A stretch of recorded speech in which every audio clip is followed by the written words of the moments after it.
Section 8 of the Housing Act of 1937, often simply known as Section 8, as repeatedly amended, authorizes the payment of rental housing assistance to private landlords on behalf of approximately 3.1 million low-income households in the United States.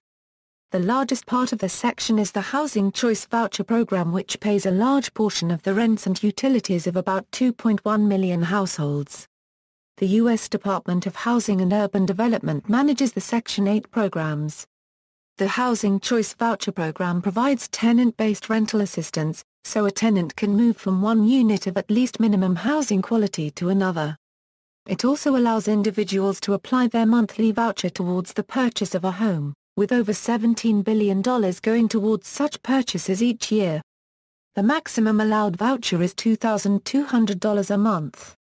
Section 8 also authorizes a variety of project-based rental assistance programs, under which the owner reserves some or all of the units in a building for low-income tenants, in return for a federal government guarantee to make up the difference between the tenant's contribution and the rent in the owner's contract with the government. A tenant who leaves a subsidized project will lose access to the project-based subsidy. The United States Department of Housing and Urban Development and the United States Department of Veterans Affairs have created a program called Veterans Affairs Supportive Housing, or HUD VASH, which distributes roughly 10,000 vouchers per year at a cost of roughly $75 million per year to eligible homeless and otherwise vulnerable U.S. Armed Forces veterans. This program was created to pair HUD-funded vouchers with VA-funded services such as healthcare, counseling, and case management. History: Federal housing assistance programs started during the Great Depression to address the counter-unregistered trademark S housing crisis. In the 1960s and 1970s, the federal government created subsidy programs to increase the production of low-income housing and to help families pay their rent. In 1965, the Section 236 Leased Housing Program amended the U.S. Housing Act. This subsidy program, the predecessor to the modern program, was not a pure housing allowance program. Housing authorities selected eligible families from their waiting list, placed them in housing from a master list of available units, and determined the rent that tenants would have to pay. The housing authority would then sign a lease with the private landlord and pay the difference between the tenant-unregistered trademark S rent and the market rate for the same size unit. In the agreement with the private landlord, housing authorities agreed to perform regular building maintenance and leasing functions for Section 236 tenants, and annually reviewed the tenant-unregistered trademark S income for program eligibility and rent calculations. The Housing and Urban Development Act of 1970 introduced the Federal Experimental Housing Allowance Program and the Community Development Corporation and authorized larger outlays for housing subsidy programs and rent supplements for moderate-income households. In the 1970s, when studies showed that the worst housing problem afflicting low-income people was no longer substandard housing, but the high percentage of income spent on housing, Congress passed the Housing and Community Development Act of 1974, further amending the U.S. Housing Act of 1937 to create the Section 8 program. In the Section 8 program, tenants pay about 30% of their income for rent, while the rest of the rent is paid with federal money. The Section 8 program initially had three sub-programs: new construction, substantial rehabilitation, and existing housing certificate programs. The Moderate Rehabilitation Program was added in 1978, the Voucher Program in 1983, and the Project-Based Certificate Program in 1991. The number of units a local housing authority can subsidize under its Section 8 programs is determined by congressional funding. Since its inception, some Section 8 programs have been phased out and new ones created, although Congress has always renewed existing subsidies. The 2008 Consolidated Appropriations Act, enacted December 26, 2007, allocated $75 million funding for the HUD Veterans Affairs Supportive Housing Voucher Program, authorized under Section 8(19) of the United States Housing Act of 1937. This new program combines HUD Housing Choice Voucher rental assistance for homeless veterans with case management and clinical service support, which is provided by Veterans Affairs Administration at its own medical centers and also in the community. Summary: currently, the main Section 8 program involves the voucher program.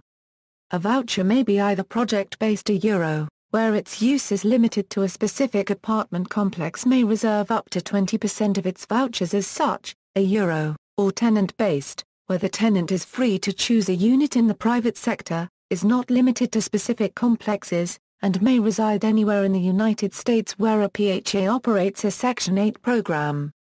Under the voucher program, individuals or families with a voucher find and lease a unit and pay a portion of the rent. Most households pay 30% of their adjusted income for Section 8 housing.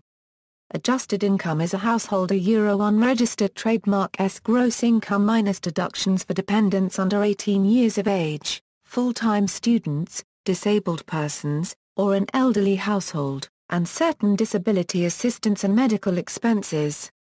There is an asset test in addition to earned income. Over a certain amount, HUD will add income even if the Section 8 tenant does not receive any interest income from, for example, a bank account. HUD calls this imputed income from assets, and, in the case of a bank account, HUD establishes a standard passbook savings rate to calculate the imputed income from the asset. By increasing the amount of a tenant's total income, the amount of imputed income from assets may affect a tenant's assigned portion of rent. The PHA pays the landlord the remainder of the rent over the tenant's portion, subject to a cap referred to as fair market rent, which is determined by HUD. Each year, the federal government looks at the rents being charged for privately owned apartments in different communities, as well as the costs of utilities in those communities. The fair market rents are an estimate of the average gross rents for medium-quality apartments of different sizes in a particular community. As an example, 2012 FMR for one-bedroom housing in San Francisco is $1,522 and in New York is $1,280, while in many other places it is less than $500. The landlord cannot charge a Section 8 tenant more than a reasonable rent and cannot accept payments outside the contract. In addition, landlords, although required to meet fair housing laws, are not required to participate in the Section 8 program. As a result, some landlords will not accept a Section 8 tenant. This can be attributed to such factors as, not wanting the government involved in their business, such as having a full inspection of their premises by government workers for HUD's housing quality standards and the possible remediations required, fear that a Section 8 tenant or their children will not properly maintain the premises, a desire to charge a rent for the unit above FMR, unwillingness to initiate judicial action for eviction of a tenant, depending on state laws, refusing to rent to a tenant solely for the reason that they have Section 8 may be illegal. Landlords can use only general means of disqualifying a tenant. However, other landlords willingly accept Section 8 tenants, due to a large available pool of potential renters, generally prompt regular payments from the PHA for its share of the rent, tenants' incentive to take good care of the property. Whether voucher or project-based, all subsidized units must meet the HQS, thus ensuring that the family has a healthy and safe place to live. This improvement in the landlord's private property is an important byproduct of this program, both for the individual families and for the larger goal of community development. Applicants may apply for a Section 8 housing voucher at any county or city housing authority office in their state, and although rules vary according to each authority, in general, residents of a particular area who receive a voucher from the jurisdiction in which they live may use the voucher anywhere in the country, but non-residents of the jurisdiction must live in the jurisdiction that issues the voucher to them for 12 months before they can move to a different area. Also, priority for vouchers is often reserved for those who reside in the service area of that housing authority. In many localities, the PHA waiting lists for Section 8 vouchers may be thousands of families long. Waits of 3 to 6 years to access vouchers is common, and many lists are closed to new applicants. Wait lists are often briefly opened, which may occur as little as once every 7 years. Some PHAs use a lottery approach, where there can be as many as 100,000 applicants for 10,000 spots on the waitlist, with spots being awarded on the basis of weighted or non-weighted lotteries, with priority sometimes given to local residents, the disabled, veterans, and the elderly. There is no guarantee that anyone will ever receive a spot on the waiting list. Family obligations. Families who participate in the program must abide by a series of rules and regulations, often referred to as family obligations, in order to maintain their voucher, including accurately reporting to the PHA all changes in household income and family composition so the amount of their subsidy can be updated accordingly. In recent years, the HUD Office of the Inspector General has spent more time and money on fraud detection and prevention. Earned income disallowance. There is a provision for disabled people who have a Section 8 subsidized dwelling to have their rent frozen for a specified time if they are working part-time below a certain amount of money. This is called the Earned Income Disallowance or Earned Income Disregard and is stipulated under U.S. 24 CFR 5.617, Self-Sufficiency Incentives for Persons with Disabilities a disallowance of increase in annual income. This was enacted as part of Quality Housing and Work Responsibility Act of 1998. 42 U.S.C. 1437a, d. This requires public housing authorities and some owners, in calculating rent, to temporarily or disregard increased income earned when certain public housing residents and disabled participants in certain housing assistance programs return go-to-work or job-related programs. The idea is to foster self-sufficiency for those who are on subsidies and disability and other assistance. Studies. Howard Husick, Vice President for Policy Research at the Manhattan Institute, heavily criticized Section 8 in a 2003 book on housing policy as a vehicle for exporting inner cities' social problems to the suburbs. Hannah Racine, an American journalist, has argued that Section 8 has led to crime being more evenly spread out across U.S. metropolitan areas, without any net decrease. This was the core thesis of her article published by The Atlantic in 2008, in which she linked Section 8 to a crime wave in the Memphis, Tennessee, metropolitan area. Racine's article attempted to position Memphis as just one particularly troubling example of a nationwide trend. Still, researchers around the country are seeing the same basic pattern, projects coming down in inner cities and crime pushing outward, in many cases destabilizing cities or their surrounding areas.